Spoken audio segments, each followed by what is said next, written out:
Hello friends, स्वागत आहे तुमचं माझ्या यूट्यूब चॅनलवर। चॅनलचं नाव आहे इंडियन रेसिपी। मी तुम्हाला आज दाखवणार आहे मस्त झटपटीत होणारी मसालेदार भेंडी। आपण घेतली आहे भेंडी उभी चिरून घ्या आहे, कढीपत्ता, एक बारीक चिरलेला कांदा, एक बारीक चिरलेला टोमॅटो, कोथिंबीर आणि लसूण।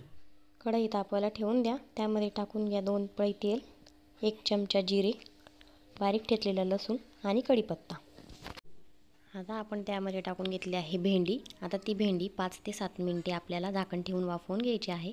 आता त्यामध्ये टाकला आहे आपण बारीक चिरलेला कांदा, बारीक चिरलेला टोमॅटो। आता आपण परत 5 ते 7 मिनिटे याला वाफवून घेणार आहोत। आपली भेंडी आता नरम झाली आहे। त्यामध्ये आपण टाकणार आहोत 1 चमचा लाल तिखट, चमचा हळद, 1 चमचा गरम मसाला, चवीनुसार मीठ। आता आपल्याला व्यवस्थित मिक्स करून घ्यायचं आहे। थोडी वरतून कोथिंबीर टाकून घ्यायची आहे आणि 2 चमचे शेंगदाण्याचा कूट टाकून व्यवस्थित मिक्स करून 5 मिनिटं शिजवून घ्या। आपली भाजी तयार झाली आहे। व्हिडिओ आवडली असल्यास लाईक करा, शेअर करा, सबस्क्राईब करून बेल आयकॉन दाबायला विसरू नका। Thanks for watching video.